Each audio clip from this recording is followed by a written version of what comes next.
नमस्कार, आप देख रहे हैं अपना बिहार। मैं हूं आपके साथ विभा उपाध्याय और इस वक्त की बड़ी खबर लालू प्रसाद की सेहत से जुड़ी हुई। तो इस वक्त लालू प्रसाद की तबीयत से जुड़ी हुई ज्यादा जानकारी। लालू की तबीयत फिलहाल स्थिर जरूर बनी हुई है, लेकिन बॉडी में कोई मूवमेंट नहीं हो रहा है। लालू प्रसाद का शरीर लॉक हो गया है। लालू प्रसाद का इस वक्त चेकअप पूरा किया जा रहा है। लालू प्रसाद को इस वक्त एम्स में जब वो इलाजरत हैं तो क्रिएटिनिन लेवल जो उनका है उसकी जांच की जा रही है। 4 से 6 तक पहुंच गया है उनका क्रिएटिनिन लेवल। लालू के सीने में भी उन्हें दिक्कत का सामना करना पड़ रहा है।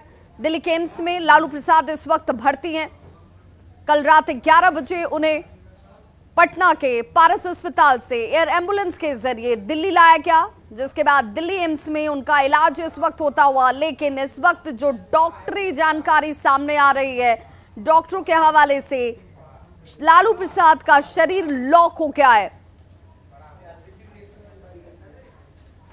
आरजेडी सुप्रीमो लालू यादव का दिल्ली के एम्स में इलाज जारी है। उनको पटना से यहां पर शिफ्ट किया गया है। न्यूरो कार्डियो सेंटर में उनको यहां पर एडमिट किया गया है और यहां पर उनका लगातार जो है वो इलाज जारी है। उनके आज यहां पर चेकअप होने हैं और उसके बाद डॉक्टर्स जो हैं वो ये सोचेंगे कि किस तरीके से उनका जो है वो इलाज होना है, क्योंकि उनकी जो बॉडी है वो पूरी तरीके से लॉक है और मूवमेंट नहीं हो पा रहा है। 3 जो फ्रैक्चर्स हैं वो हुए हैं और कल तेजस्वी यादव ने यह भी बताया है कि उनको जो है किडनी ट्रांसप्लांट भी होना है और उनको चेस्ट में भी काफ़ी तकलीफ है और इसके चलते उनको विदेश भी लेके जाना है। तो अगर वो यहाँ से जल्द ठीक हो जाते हैं तो उसके बाद उनको विदेश लेके जाया जाएगा। और इसी बीच बिहार के केंद्रीय गृह मंत्री नित्यानंद राय भी उनसे मिलने पहुंचे और उन्होंने भी डॉक्टर्स की बात पर विश्वास जताया है। वहीं राबड़ी देवी का कहना है कि लोग जो हैं वो चिंता ना करें, उनकी लंबी उम्र और दुआएं जो हैं उसकी कामना करें और वो जल्द से जल्द ठीक होंगे। तो कैमरामैन बीनू के साथ फराह खान, न्यूज़ 18 दिल्ली।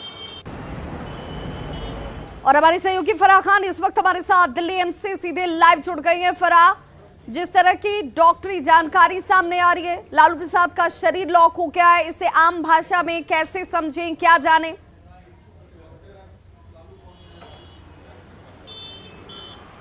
बिल्कुल, देखिए आरजेडी सुप्रीमो लालू यादव जो हैं वो एम्स यहाँ पर कार्डियो न्यूरोसाइंस सेंटर में जो हैं वो एडमिट हैं। उनको यहाँ लाया गया है एक बेहतर इलाज के लिए, क्योंकि पटना में 3 दिन से वो आईसीयू में थे।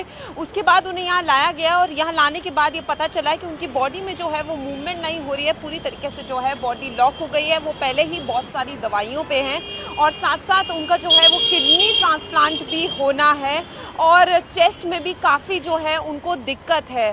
तो इसके चलते अभी जो उनकी स्थिति है वो ठीक नहीं है। वहीं नित्यानंद राय भी यहाँ पहुंचे तो उनका भी कहना है कि जब वो मुलाकात के लिए पहुंचे तो डॉक्टर्स से भी उन्होंने बात की, तो डॉक्टर्स का भी साफ कहना है कि विश्वास तो उन्होंने जताया है, लेकिन जो अभी जो स्थिति है उसमें साफ तौर पर जो बॉडी है वो पूरी तरीके से लॉक हो गई है और इसी को लेकर जो है लोग सब जो है वो चिंता में भी हैं और वहीं दुआओं की भी अपील की जा रही है और उनकी लंबी उम्र की कामना की जा रही है। क्योंकि देखिए बहुत समय से जो है उनकी जो तबीयत थी वो ख़राब थी और जिस तरीके से उनको 3 फ्रैक्चर आए हैं, वो जिस तरीके से वो स्लिप हो गए थे, उसके बाद उनकी जो तबीयत है वो और ख़राब हो गई है। लगातार उनकी जो स्थिति है वो अभी ख़राब होती जा रही है और वहीं डॉक्टर्स का ऐसा स्टेटमेंट आना कि जो बॉडी जो है वो लॉक हो गई है, किसी तरीके का मूवमेंट नहीं हो रहा है और सब यहाँ पर जो है वो मिलने के लिए भी पहुँच रहे हैं। अभी थोड़ी देर पहले केंद्रीय गृह मंत्री जो हैं वो यहाँ पर आए थे, वो उनसे मिलकर गए और उन्होंने ये विश्वास जताया है कि जल्द से जल्द वो ठीक होंगे।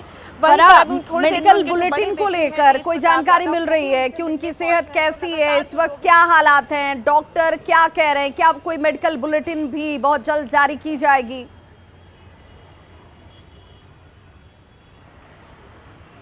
जी देखिए, आज सबसे पहले उनके चेकअप होने हैं। वो बहुत सारी दवाइयों पे ऑलरेडी हैं, तो जैसे ही चेकअप हो जाएंगे तो उसके बाद डॉक्टर्स जो है वो आगे का ट्रीटमेंट डिसाइड करेंगे।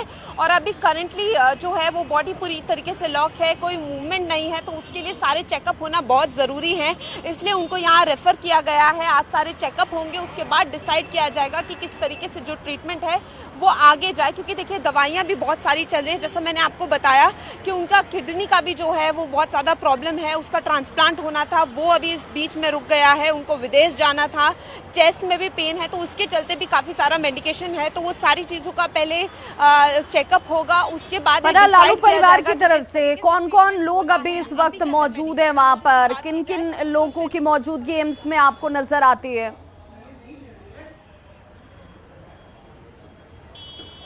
जी देखिए, जैसा कि मैंने आपको भी बताया, थोड़ी देर में उनके जो बड़े बेटे हैं वो पहुंच रहे हैं, तेजस्वी यादव यहाँ पर हैं, और उन्होंने भी साफ तौर पर यही बात सामने रखी है कि जो बॉडी है वो लॉक हो गई है और वो चिंता जताई है। तो अभी जो है उनके दोनों बेटे जो हैं वो थोड़ी देर में एम्स में जो है वो पहुंचेंगे। अभी एक बेटे उनके यहाँ पर हैं और दूसरे की पहुंचने की उम्मीद है। 10:15 बजे का टाइम बताया गया है और थोड़ी देर में ये माना जा रहा है कि वो यहाँ जल्द पहुंचेंगे और उनका जो हालचाल है वो लेंगे।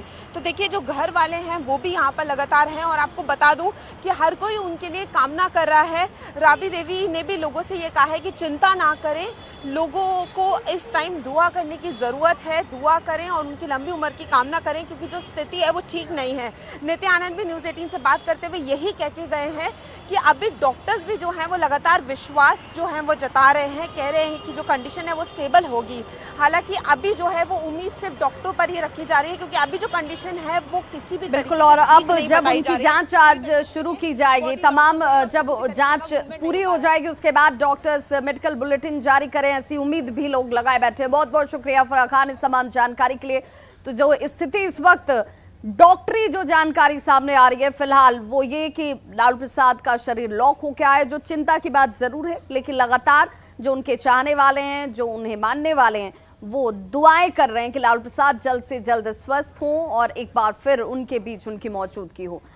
इलाज के लिए एम्स में भर्ती आरजेडी अध्यक्ष लालू प्रसाद से केंद्रीय राज्य मंत्री नित्यानंद राय ने मुलाकात की। अब से कुछ वक्त पहले ही वो एम्स पहुंचे, डॉक्टरों से उनकी बातचीत हुई, स्वास्थ्य की जानकारी लालू प्रसाद की उन्होंने ली है। इस दौरान नित्यानंद राय ने उनके जल्द स्वस्थ होने की कामना भी की। डॉक्टर से जो बात हुई और डॉक्टर ने जो विश्वास जताया है कि लालू जी स्वस्थ होंगे, ऐसा विश्वास है डॉक्टरों को। और हमारी जो उनसे मुलाकात भी हुई, ईश्वर से प्रार्थना है कि माननीय लालू जी जल्द स्वस्थ हों, ईश्वर उनको जल्द स्वस्थ करें, दीर्घायु हो। और मुझे भी विश्वास है कि लालू जी जल्द स्वस्थ होकर। तो केंद्रीय राज्य मंत्री नित्यानंद राय मुलाकात करने के लिए अब से थोड़े वक्त पहले पहुंचे एम्स और डॉक्टरों से उन्होंने बातचीत भी की। जो जानकारी सामने आ रही है, बताया जा रहा है कि कुछ देर में लालू प्रसाद के जो बड़े बेटे हैं तेज प्रताप यादव, वो भी वहां पहुंचने वाले हैं। तेजस्वी की मौजूदगी एम्स में ही है इस वक्त। पटना में लालू के शीघ्र स्वस्थ होने की लोग मंगल कामनाएं कर रहे हैं। पटना के शीतला माता मंदिर में आरजेडी नेताओं और कार्यकर्ताओं की तरफ से हवन किया जा रहा है। भगवान से लालू प्रसाद के जल्द स्वस्थ होने की प्रार्थना की जा रही है। मौके से ज्यादा जानकारी दे रहे हैं हमारे सहयोगी अमित कुमार। आरजेडी के राष्ट्रीय अध्यक्ष लालू प्रसाद यादव इन दिनों अस्वस्थ चल रहे हैं और उन्हें पटना से इलाज के लिए दिल्ली ले जाया गया है। बुधवार की रात जो है लालू प्रसाद यादव एयर एम्बुलेंस से दिल्ली गए हैं। इधर आरजेडी के जो कार्यकर्ता हैं, नेता हैं, अपने राष्ट्रीय अध्यक्ष की मंगल कामना के लिए, शीघ्र स्वास्थ्य होने के लिए शीतला मंदिर में देख सकते हैं कि यहाँ पे हवन कर रहे हैं। लगातार जो है हवन का दौर जो है वो सिलसिला जारी है।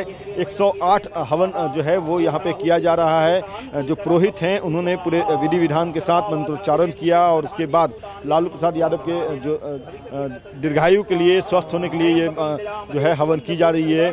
तो देखिए पुरोहित जो है वो लगातार यहाँ पे मंत्रोच्चारण कर रहे हैं। त्र्यंबकम जजामहे सुगंध पुष्टि वर्धनम उर्वारुकमिव बंधनात् मृत्युमुच्यमामृता स्वाहा त्र्यंबकम जजामहे सुगंध। देखिए यहाँ पे जो नेता हैं, कार्यकर्ता हैं, उनसे भी हम बात करने की कोशिश करते हैं। इस हवन के दौरान जानने की कोशिश करेंगे। उमेश जी, हम लोग हवन करने के लिए आए हैं, माँ शीतला के यहाँ आरजू लगाने के लिए आए हैं कि जितना जल्द से जल्द हमारे लालू यादव को ठीक कर करके हम लोग के बीच में भेजने का कष्ट करे। है माँ, आपसे आरजू है, विनती है माता कि जितना जल्द से जल्द हमारे लालू यादव को ठीक करने का।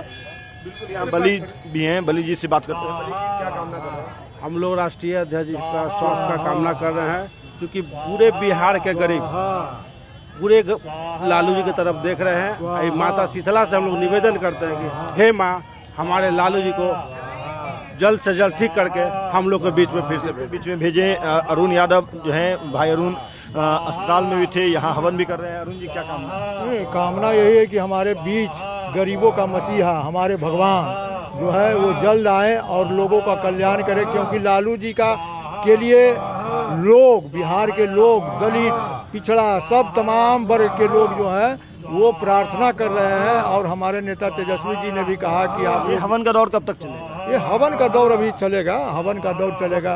और स्वस्थ होने के लिए और भी हमारे जो और मुस्लिम भाई भी हैं वो भी कुछ अपना प्रोग्राम करेंगे। चादरपोशी हाँ, चादरपोशी कल होगा। तो ये कामना कर रहे हैं। यहाँ पे जो देख सकते हैं कि जो लोग हैं, आरजेडी के तमाम नेता कार्यकर्ता, वो हवन कर रहे हैं, स्तुति कर रहे हैं, वंदना कर रहे हैं माँ गौरी, अम्बे, दुर्गा से कि लालू प्रसाद यादव को जल्द स्वस्थ करें। और इसी कामना के साथ जो है ये लोग ये हवन जो है वो कर रहे हैं। कैमरा पर्सन सुबोध के साथ अमित कुमार, न्यूज़ 18 पटना। और अगली तस्वीर छपरा से, जहां पर शिक्षा व्यवस्था की स्थिति किस कदर बदहाल है, तस्वीरों के जरिए आपकी भी समझ में आ जाएगी।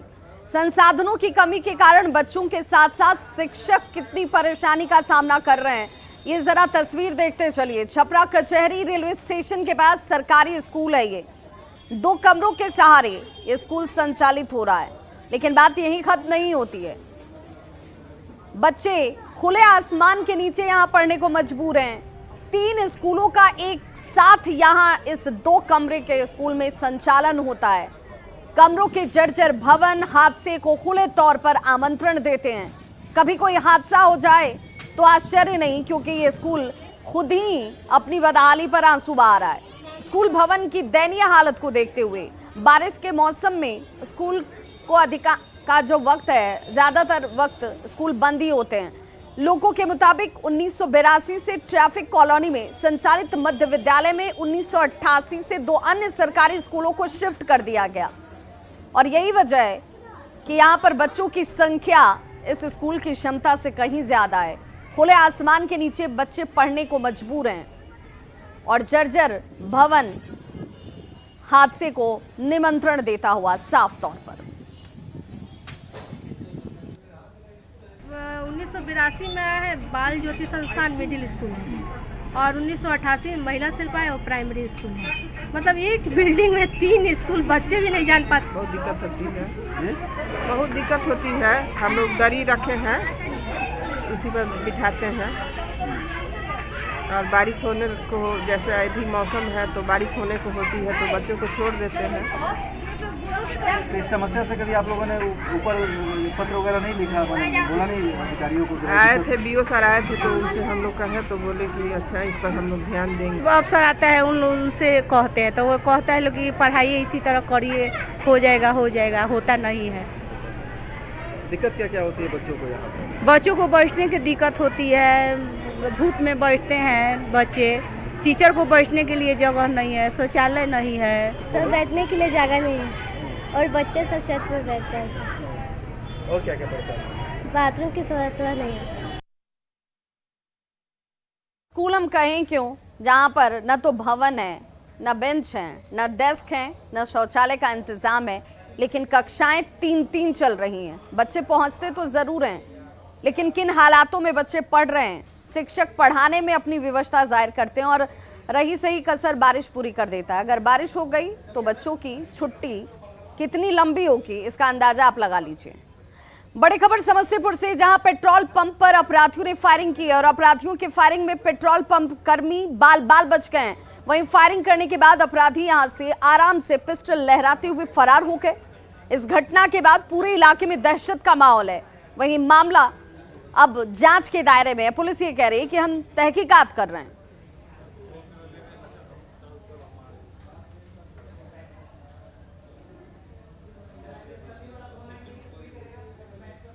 पहले देने के लिए, तो जो पहले है उसको ना पहले देंगे, उसको पहले खाली इतना ही पूछे कितना लीजिएगा, वही बोला। जो बाद में आया वो बोला कि जने पहले हमको दो, बोले पहले जो है उसको हम तो पूछवे ना करेंगे, खाली पूछे इसीलिए काहे पूछा। इसी तरह पर बहस हुआ, बहस आगे उछल तेल उल लेके आगे गया, उसके बाद में उतर के आया तो गोली लगा। 2 अपराधी थे वहाँ, तेल हम पहले लेंगे इसके चलते गोली फायर करके स्टाफ पर गोली फायरिंग किया है? एक फायर किया है। अच्छा। जो गोली स्टाफ छिप गया, मशीन में छेद करके रह गया। विरोध भी करता हुआ लड़का उतर कर मारने का प्रयास करता है। ये भी जो नोजल मैन है इसका प्रतिकार करते हैं, उसी क्रम में उसके द्वारा पिस्तौल निकाल के फायर कर दिया जाता है। इतनी सी घटना है। हम लोग सीसीटीवी फुटेज देख रहे हैं, आवेदन भी प्राप्त करने का प्रयास कर रहे हैं। इस पर हम लोग आगे की कार्रवाई करेंगे। और बड़ी खबर समस्तीपुर से, जहां हत्या के आरोपी के घर जमकर तोड़फोड़ की गई है। तोड़फोड़ में बाइक को क्षतिग्रस्त कर दिया गया। ग्रामीणों की पुलिस से झड़प भी इस दौरान हुई है। आरोपी शोभा देवी को गिरफ्तार किया गया है। अन्य आरोपियों की तलाश में इस वक्त पुलिस जुटी हुई है। मामला पटोरी अनुमंडल का, जहां बीते 4 जून को बच्चों के विवाद में पंचायत समिति सदस्य बीना देवी के पति को पीट कर अधमरा कर दिया गया था। इलाज के लिए उन्हें पीएमसीएच भेजा गया, जहां इलाज के दौरान मौत हो जाती है, जिसके बाद आरोपियों ने जमकर तोड़फोड़ की है। आरोपियों के घर पर यह तोड़फोड़ हुई। लोग आरोपियों के खिलाफ कार्रवाई की मांग कर रहे थे और इसी दौरान ग्रामीणों की पुलिस के साथ नोकझोंक शुरू हो गई। पुलिस ने त्वरित कार्रवाई करते हुए आरोपी शोभा देवी को गिरफ्तार किया और अन्य की तलाश की जा रही है।